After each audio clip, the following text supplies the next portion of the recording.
Wenatchee is gorgeous in the spring with its lush green rolling hills, abundant wildflowers everywhere, and the views of the Columbia River. The local food scene offers an abundant selection of authentic international cuisines featuring the unique farm-fresh ingredients of the region. Wenatchee is also home to award-winning wines, handcrafted hard ciders, and a talented handful of local brewers producing fine craft beers. Visit Wenatchee, the heart of Washington State. $20 million, $19 million, $6 million.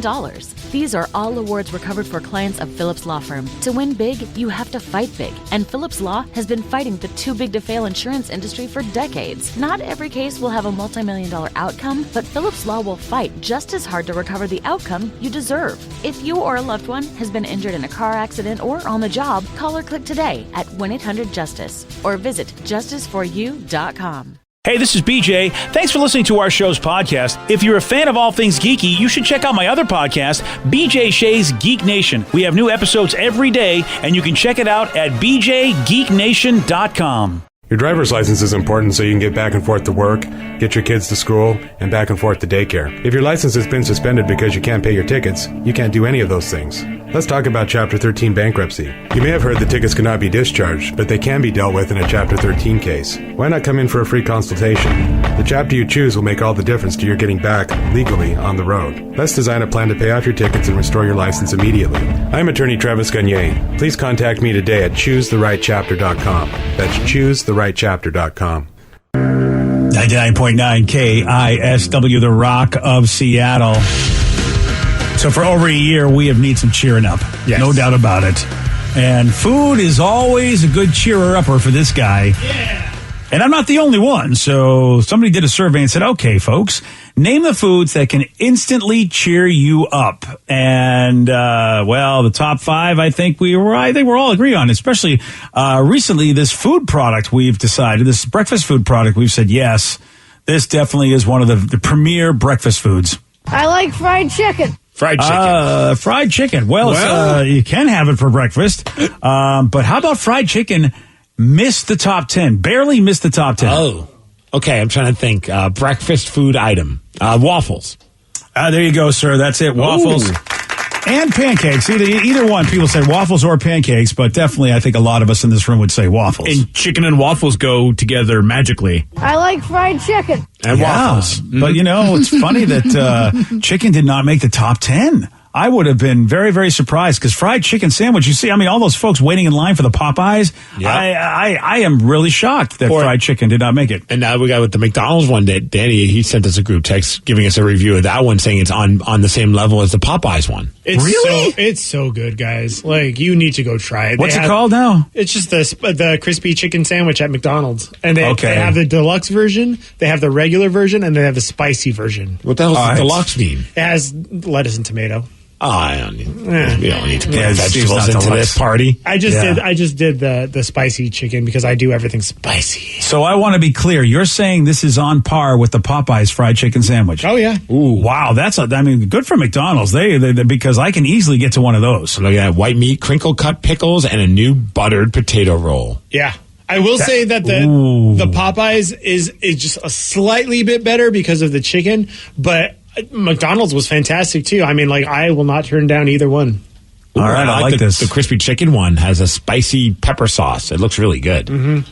I think that I might have to try some this weekend. I'll be in a DoorDash situation, and I think I'm going to see if I can DoorDash one of those bad boys. It's also a lot bigger than I thought it was going to be. Thank you. Yeah.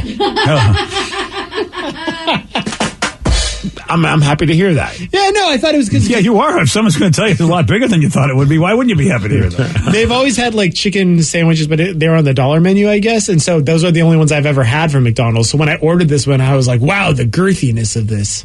I am more than a mouthful, right? Yeah, way more. I am so shocked that fried chicken didn't, because you've got Chick-fil-A, you've got Popeyes. People are they'll stand in line for this. And, they'll just park their car and wait forever, and yet did not make the top 10. Waffles was number 5. Waffles or pancakes, number 5. Let's see. We do have another bacon product at another bacon product. Well, I just told you that's number 2, everybody. Bacon. Number 2. Bacon. Bacon's not alone at number 2, though. It has an accompaniment. Dates. Bacon and dates? Bacon wrapped dates is freaking amazing. Oh, I haven't had one of those. I've had bacon wrapped jalapenos. That's what I was going to say, Which too. are Cream super cheese. great. Party Yeah. poppers. Okay, no, guys, bacon and something. And no, Steve, even though they are, good for you, although I hate dates. Yeah, bacon wrapped dates are very good for you, BJ. Yeah, I'm sure they are. Bacon and bourbon. Yeah. Bacon and bourbon. Sure, that's a wonderful thing that we like to put together every once in a while. Bacon at our on fine donuts. company. Bacon and donuts yeah. are a good combo, but no, there's a more traditional breakfast product that goes with bacon. Eggs and bacon. There we go. Yeah. I know you guys are trolling me half the time because, come on, these answers are so easy. Yeah. What's your jam when it comes to eggs? Well, I put my jam on my bread or my muffin, Steve, first off. Yeah, on the toast. Okay, Come on, man. Boy, it really depends. Like sometimes I'm in an eggs Benedict mood, so I want them prepared as that poached, I believe. But then I like them sunny. Wow. Well, I don't know about that. Sunny side up because I like dipping my bread or whatever into them. But then you know what? My Jay's Bothell has what they call a ramblin' scramblin', which it seems like they throw everything but the kitchen sink into that omelet, and it's so good. Scramble's always a good way to go. I think for me, it's over easy. I like over easy. However, I've been on a sunny side up kick these days because I found out it's a lot easier to make them. Oh, of course. I didn't know that. This was like literally Over the first easy's break in the tough. yolk. I know. Over easy's very tough because a lot of times if you wait a little too long, it's hard and you don't get what you want. Or if you flip them wrong and they break all over the pan, and then you just have scrambled eggs and you're like, God, Yeah, exactly. At that point, you might as well scramble them up. Yes. Yeah, you're absolutely right. That's why you really got to tip your hat to any chef in any place you go where they continue to make them right. You got because it's not easy to do. Yeah, whenever I have to do and I do that flip, there's like straight up anxiety happening in my life. Like I'm shaking. I'm like, I think I got this. Oh, geez. A lot of pressure, man. I got to get one of those as seen on TV things that just like kind of does it. Like you grab it and it holds it for you. You just have to turn it over and gently lay it down. Can you just grab the pan, turn the pan, just flip the pan with it? That might help, so you don't have to really do it. Then all the grease and all it's going to drip off. You do a lot of grease on yours? Butter. Yeah. I do a little bit, and it kind of gets absorbed into the egg, so it's not sloshing around. You do it your way if you want to be Miss Messy Vicky over there. I'm not messy. I just don't add as much fat to my food. No, I'm just kidding. Yeah, I don't know. I think I'm going to side with Vicky on this because, Steve, granted, you did make that one wonderful dessert, but otherwise, I don't look at you as a chef extraordinaire. Oh, man. I used to make a badass bagel and egg sandwich. Oh, that sounds good. Just like an egg omelet style, but with just a S-ton of cheese in it. Yeah. Put it on a bagel and then just squirt all the ketchup on top of it. Toasted bagel? Of course. I would hope so. You're not a Neanderthal after all. Yeah, but you'd have to make sure you had a towel on your lap in addition to the plate because it's just all That over does you. sound good. Excuse me? That sounds very good. Now that would cheer me up right now. Yes. A So I've bagel given you, and egg sandwich. I've given you bacon and eggs as number 2. I've given you waffles or pancakes for number 5. Number 1, I feel like this is not an American cuisine. Number 1, it is Chicken tikka masala. That's a good one. boy. I wish it was in the top 10, but it's not, Steve. Mango curry. There's nothing Indian in the top 10. Pierogies. Orange chicken. And there's nothing Thai in the top 10. Vicky, you are close with Chinese. Heroes. Heroes are so Gyros? Chinese. Yeah, Those. they're Euros and they're not Chinese. I'm not sure exactly. I don't know if you guys are guessing for my clues or you're just having a Tourette syndrome of food. I'm not sure what's happening. A little bit of both. Yeah. Calzones. Was it Mongolian beef? I'm just not even going to give clues anymore to Danny because calzone is Italian, Danny. And Vicky, this would be like a side dish in a Chinese meal. Pot stickers? That would be an appetizer. I mean, A side I would dish. have it as a side And a dish. Chinese. Sheila and accounting. Rice? Okay, I love that you use Sheila. That's a name I have Sheila. not heard in since the 50s. Right? Oh, the first name I can think of where I'm pretty sure we have no coworkers named Sheila. That I think that's a weird thing to say. Solid guess. Yeah. Yeah, good call. Sushi. Sushi is either an appetizer or a meal. It And is it depends on how you're Japanese? going. I'm thinking about hitting up that Albertsons for some of their sushi today. 'cause it's And so Vicky's freaking good. Vicky's right, Danny. I think sushi is Japanese. Oh. Yeah, Chinese. It is a Fortune Chi- cookies. Well, sushi does have this in it. Rice? I will say that. There we go. Fried rice. There we go. Number 4. Fried rice is so good.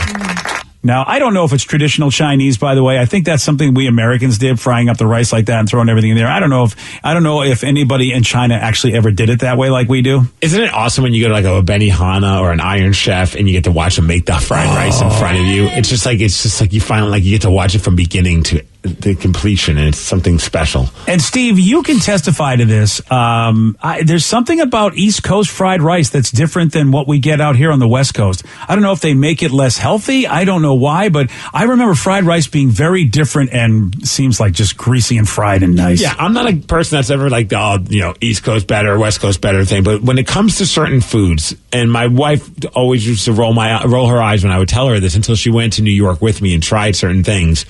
Bagels, pizza, and Chinese food.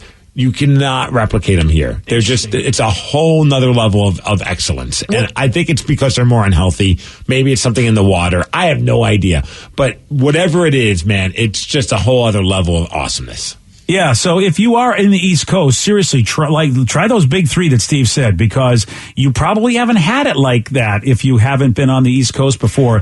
And I got to remember to tell people that when they say, hey, when I go to Boston, what do you want me to do? I should go, you should try some Chinese food, you should try some pizza, and you should try some bagels. Ice and cream pies. Well, definitely Boston cream pies. Oh. And lobster. Don't forget the lobster roll, Steve. I was Googling. I literally just Googled East Coast fried rice, and apparently it's the unhealthy part because they add molasses. Oh, that's what it is, because it's browner.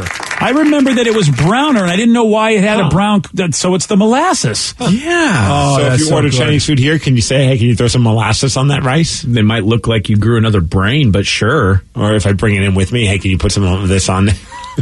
Well, there's got to be some places around here that maybe somebody decided to prepare it that way. You know, some East Coasters that moved here and decided their Chinese restaurant was going to do it that way. I will say that growing up in New Mexico, there is no good Chinese food there. So coming here, it was I was like, this is amazing. There's some really good Chinese food places here. Don't get me wrong. No, you're absolutely right. But now you guys are saying East Coast. So next time I go to Boston to see Lily, I got to go try that. Because I don't know about Boston. I'm talking about New York. Okay, don't even start with that. Here we go. Yeah, friggin' yeah.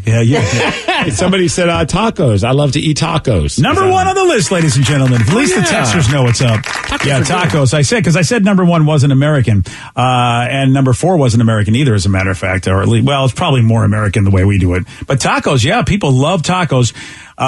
Which Jack in the Box probably can testify to, because man, people just go through their tacos because they're $1 for 2 of them. People like a good deal when it comes to that. Guys, you need to try the loaded mini tacos from Jack in the Box. Really? They're mini. They're their tacos, but they're mini, and they put them, and then they put cheese and lettuce and all kind of chili on it. It's amazing. You get 15 of them for like $1. All right. We're going to be door dashing this weekend. I need a McDonald's DoorDash and a Jack in the Box DoorDash. Dude, is what you're saying. This story is just we're proving the point. Like here we are just talking about food, and I'm glowing. I'm so happy to hear these stories about tacos. I thought it was because you were pregnant. That too. Yeah. April Fools. There we go. So number 6 on the list is something that's a traditional Thanksgiving side dish. Pizza. What? I'm done with Danny. Danny, I'm not bringing you to Family Feud. You're bad answer. You don't have pizza at Thanksgiving? Answer. Yeah. Never. I'm going to have to go with stuffing. Stuffing. That puts me in a good mood. Here's the deal. This is the top 10 Steve foods that make us feel good. There we go. That's it. There we go. Mashed potatoes. Mashed potatoes. Mac and cheese. Mac and cheese is a great pick. Number 7 on the list. Good answer. See, Vicky, we need to bring Vicky on Family Feud, because, as a matter of fact, Vicky's probably the only one I'm bringing on Family Feud from this show, because she continually gets these lists right. I do play the app game. That might be it. And Steve continually trolls me. I'm sure he does know the answer, but he goes, we don't need that money. I just want to piss BJ off on national TV. Yeah. I mean, that's winning. Yeah, that really is winning. Also, we had mashed potatoes, baked potatoes also on the list. People love that. That makes sense. My girrlfriend is obsessed with baked potatoes. As she should be. Yeah, baked potatoes are awesome. Especially with some sour cream and butter. But they're just a boat. Like mashed or baked potatoes by themselves don't taste like anything. So they taste like potatoes. The potatoes and finally, don't have that much. I love number potatoes. 9 and number 10 go together. Like apple pie and Chevrolet, they are a fixture at every fast food place, like McDonald's, like Burger King, and these two go together. Ice cream and sprinkles.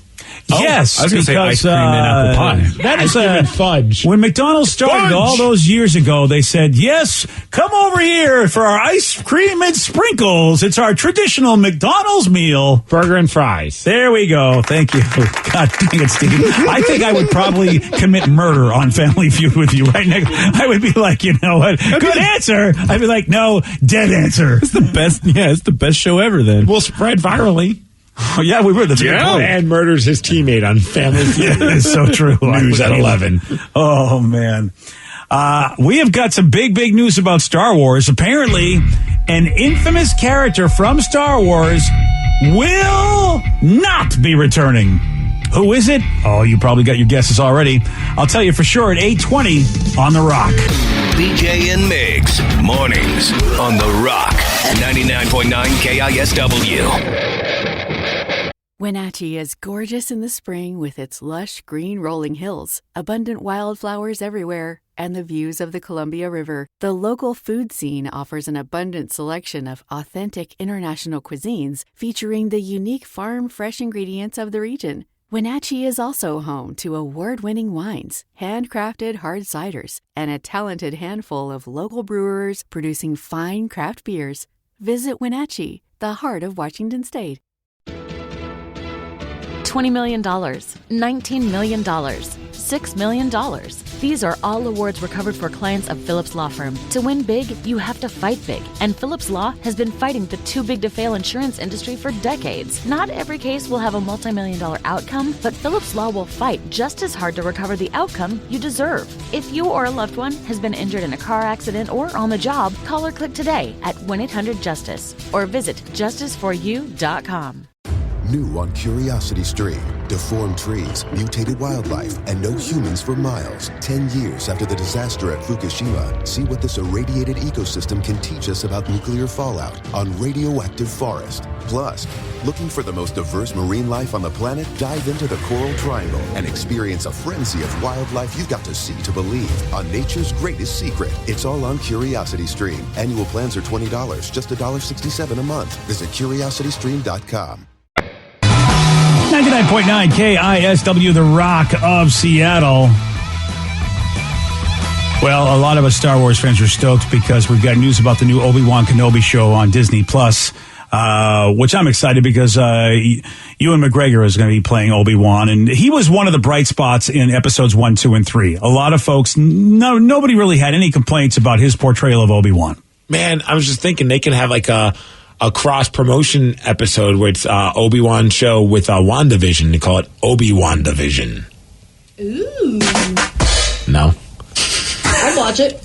Fine, sorry. I didn't mean to offend you nerds. With my Yeah, you know... I'm just going to let that hang there for a little bit. Yeah, Vicky's not a true Star Wars fan, so of course she's like, sure, that's a funny thing. It's fun. Like, I love seeing mashups of anything, so I'd be down. Sorry, buddy, but you know what? Fine, I won't mess with your universe. Rev and I are super serious, okay? It is super serious, guys. We're not going to have fun, and we're not going to let people joke about our universe. I'm sorry. Yeah, okay. And you know what, Steve?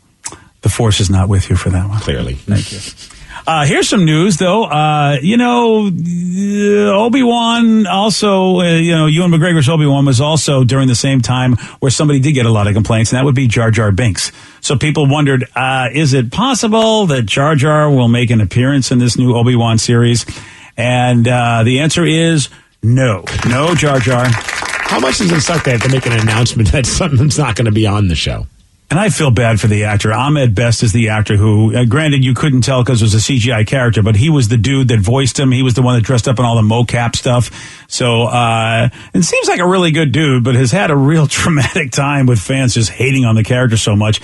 And so somebody did decide to ask him because, you know what? Hey, don't troll the guy even more. Hey, Ahmed, any chance you'll be back? And he's like, well, thanks for the love, but I will not be in this series as much as I would have loved to be a part of it.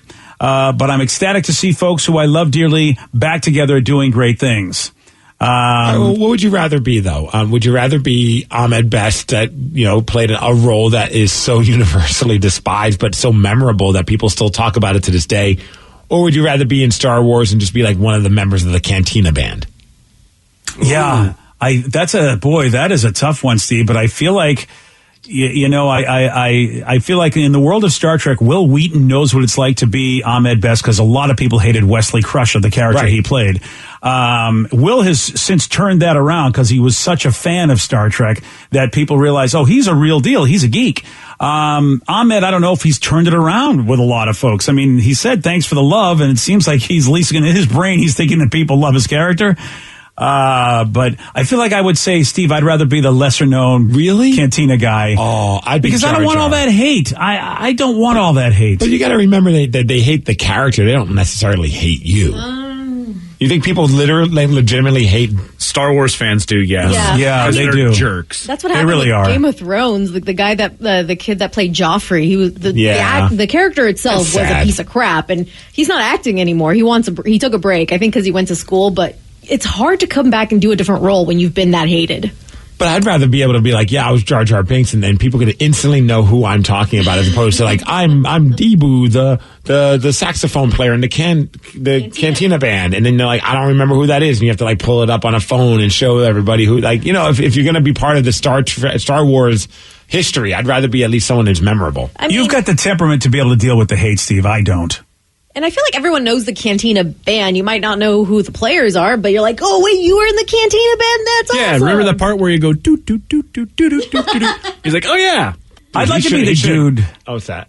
I'd like to be the dude that got his arm cut off in episode 4 when he told Luke, he's like the guy that tried to pick a fight with Luke in the cantina when they first went in there, and they got his arm cut off either by Obi-Wan. I was like, that would be a cool guy to be, because you know who that guy is. Yeah, man, I'd still rather be Jar Jar. Honestly, I can't think of really many other characters I'd rather be. He's such a polarizing character. I would be okay with that. And I don't hate Jar Jar the way everybody does, because my kids love Jar Jar. So I really appreciated that Lucas did something that my kids love. And I've watched the movies time and time again. He doesn't irritate me. He doesn't irritate me the way it irritates everybody else. I enjoyed the character when I was young. When I watched it, I was a kid. You could say when you were a kid, but you weren't a kid. Well, because I enjoyed the Ewoks. I know a lot of people hate the Ewoks, but I do hate the Ewoks. It's just a fun character that brings a little like levity to this sci-fi film. Yeah, I don't know. I really think I like Jar Jar better than the Ewoks. I have to say, yeah, that's I hate just to say crazy talk. So they asked Ahmed Best, they go, hey, are we going to see Jar Jar in the future at all? And he said, I don't know how likely either of those will be, but it brings me joy to know that I brought joy to the galaxy. Dude. He's definitely just said, I am going to be Mr. Glass half full on this one. I am going to imagine that people love me. And that's what you have to do when you're Ahmed Best. You just got to go, well, I know somebody likes me. So it's like Steve just wants to be the heel on Star Wars. Yeah, kind of. I don't mind being the hated character on a iconic show. That'd be awesome. Fair. Yeah, but see, the heel is an intentional hated character. That's true. As opposed to Jar Jar was never meant to be hated. You were supposed to root for that dude. Well, sometimes in wrestling that happens where they want you to like somebody, but people just choose not to. So then it's up to like the writing team to be like, oh, should we go that direction or not? But I'm almost thinking that, like, with all these streaming services, why don't they just do a Jar Jar show? If you hate Jar Jar, you don't watch it. But if you're like myself and like a lot of people who didn't hate the character, your son liked him when he was a kid. Sorry to dime you out, Joe. But like then that's there for people. You really, I want to quote you on this because, to make TV shows cost money. You're telling Disney you'll watch a Jar Jar show if they make it. Absolutely. I got to watch something. I'm subscribing basically for the Mighty Ducks show right now. I don't think. Give me more content. Out of every possible media outlet in the country, maybe even in the world, I think you might be the only person asking Disney to make a Jar Jar show. I don't think anyone has ever uttered those words ever. If someone says, I like Jar Jar as well. Another texter. I was a big fan of Jar Jar Binks. I also love Wesley Crusher. Yeah. Listen, man, no one's making maybe a Wesley and Jar Jar show. No, that would be a show. That'd be interesting. And Steve, technically there is extra Jar Jar content out there. They have the cartoons, Clone Wars, that do have Jar Jar episodes. Those are by far the worst episodes of the entire series. There we go. The Jar Jar. Complete utter trash. But you can still get your extra Jar Jar. Dude, somebody's got to be able to come in and make Jar Jar cool. There's got to be. I mean, dude. How do you make him cool? He's a moron. I mean, how do you make him cool? He's kind of a dope. I mean, that's the whole idea, is he's really not that bright. No. Yeah, that's a good point. Didn't think about that part. Maybe that's why I relate so well with him. I I think you're way more endearing than Jar Jar, Steve. Oh, thanks, Rev. Oh, he didn't say brighter. He just said endearing, though. I want you to just. What if something that. just finally he just snaps? Oh, it's like I've had it. Everyone's making me out to be a joke. I'm going to show you who's the joke, and he just starts wrecking people. Rev, wasn't that a belief out there? You know, as far as when we were talking about who the big bad guy was going to be for these 7, 8, 9 episodes? A lot of people were speculating, or maybe secretly hoping that Jar Jar is actually a Sith. A lot of people are texting that right now, and that he works for the dark side. And a lot of the times, he kind of falls into certain things that you're like, how does that just sort of happen? And if you look at it with a dark undertone, you can kind of connect the pieces a little bit to see that he's kind of a nefarious bad guy. But it's also giving him a lot more credit than Jar Jar deserves. See, Steve, there's your show. Would you take a show where Jar Jar thinks is a bad guy? Yes. Okay, there we go. Disney, we now have at least a little bit of a premise that maybe even the Jar Jar haters might be excited to check out. I like Jar Jar the Sith. One texter says, of course the guy who likes Alf also likes Jar Jar. Who thought? That's a good point. Yeah, that's a good point. And the Ewoks. I mean, you like anything that is not real. Yes. Like not a human. Wrestling, Ewoks, and Jar Jar. Yeah. Not human. Yeah, none of that's human at all. Well, 60% of people say that they have spent a lot of time improving their skills on their hobbies, of course, thanks to the pandemic. And how about this? So they've gone on to just be from a hobbyist to actually a skilled whatever. And some of them think they're going to be a master. Ooh. By the time they get their life back to normal, which means they got their 10,000 hours in this year. Yeah, they may be able to take their hobby and perhaps turn it into a profession because, once you're a master, that's a whole different story than just, a hobbyist. And people are talking about things like golf, running, yoga, which you could easily be a teacher of all those things. You could be a golf teacher, or maybe, I don't know if you could be a golf pro. I mean, a master might be a little bit of a stretch to call yourself a golf master. Because I'm thinking of people that are actually getting paid big dough to do it. Yeah, I was going to say, how funny would that be if all of a sudden there's this new hot golfer that just made his way into the world, and people are like, dude, we'd never heard of you before. Like, what? And he's like, oh, during the pandemic, I lost my job and I just really figured out golf. That would be so crazy if that actually happened. It's not going to, but that would be nuts if that happened. Well, I know people, at least in this house, I know that disc golf was being done a lot. That's become J-Rubs' latest hobby. And there are some cash tournaments for disc golf. I have a lot of friends that are obsessed with disc golf right now. Yeah, and J-Rubs is the guy. I mean, my gosh, we have more discs in this house, and it's so bizarre. I mean, me, the gamer, is sitting there going, "Do you really need a disc? All those different kinds of discs?" And he's telling me, "Oh yeah, this does this does that." Hundreds of discs. Says the guy who has expanded editions of the same board game. Exactly. You're absolutely right. I'm a complete hypocrite when I look at all of his discs. Complete, because Steve, not only that, but he has bought 4 different versions of the same game, so he gets the miniatures to get other people to paint them, so he has full sets. Oh yeah, I'm a complete hypocrite. I'm like, what do you need all those discs for? Excuse me, I'm just making room for all these copies of the games I have.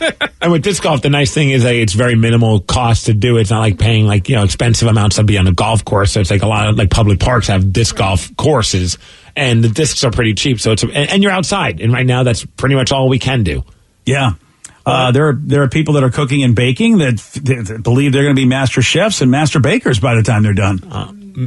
Master baker. Bakers. Yes, master bakers, yes. Yeah. I think all of us before the pandemic were a master in that other domain. Why is there not a TV show called The Master Baker? Well, there needs to be. There should be. Yeah, I am very surprised. Late night on the Food Network. Okay, and it's me making all of my new baking concoctions. By yourself in a room. One thing. Being suggested. Over and over again. Raising. Yeah, you're making eclairs and things like that. My latest concoction I'm about to master bake is this. I like how you said concoction. I've heard people say, when you butter a pan, they call it lubricating the pan. First, we lubricate the pan. Oh, here we go. Master, we have a show. All right, we have a show. You got to spank the dough. Then you spank the dough. Even though we don't have dough in this ingredient, we're still going to spank it. We have some dough over here. We spank it all the time. It's kind of like Bob Ross when he smacks the brush against the easel. It just helps him relieve stress. You got to get what you're doing there. So there's this guy on TikTok who does he shows you how to make these awesome foods, and he'll randomly jump up in the camera and smack his ass for the camera. You could do something Steve, like that. You got to do that. I don't feel like I'm going to get a lot of subscribers. You'd be surprised. I got to work on my squats first. Look, at Vicky's watching ass smacking guy. I mean, seriously, she's like, I never heard of this guy, never knew I wanted to even know about this guy. And Vicky's like, let me tell you the latest thing that's happening. Who knew? Jumping up on a camera, smacking your ass. He's probably got tons of followers, doesn't he? Yeah.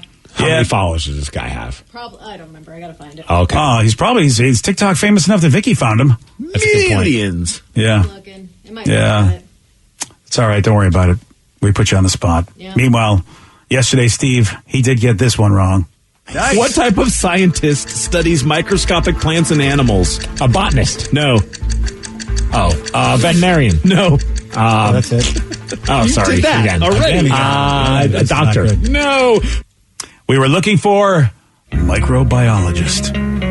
You want a shot at beating Steve? All right, you got it. 206-421-ROCK. We're playing Beat Migs at 847 on The Rock. Today's podcast was brought to you by Travis Gagne, bankruptcy attorney. He's here right now and has agreed to answer more of your questions about bankruptcy. How do I know if bankruptcy is going to provide me with relief? What are the steps for my situation? There's so much information out there about bankruptcy with the internet and what people have heard from friends and other people that they've talked to about their financial issues or bankruptcy. There's also a lot of bad information out there or urban legends about bankruptcy. In order to determine whether bankruptcy makes sense for you, you need to talk to an attorney that's experienced in bankruptcy. So in order to determine whether bankruptcy makes sense for you, you should talk to an experienced bankruptcy attorney. And my job is not to convince you to file bankruptcy. My job is to help you to make that decision and have all the facts so that you can make an informed decision about whether bankruptcy makes sense for you, what benefits it's going to have for you, and what the downside of filing bankruptcy is. Thanks, Travis. If you have more questions about bankruptcy, you can reach out to Travis anytime at choosetherightchapter.com.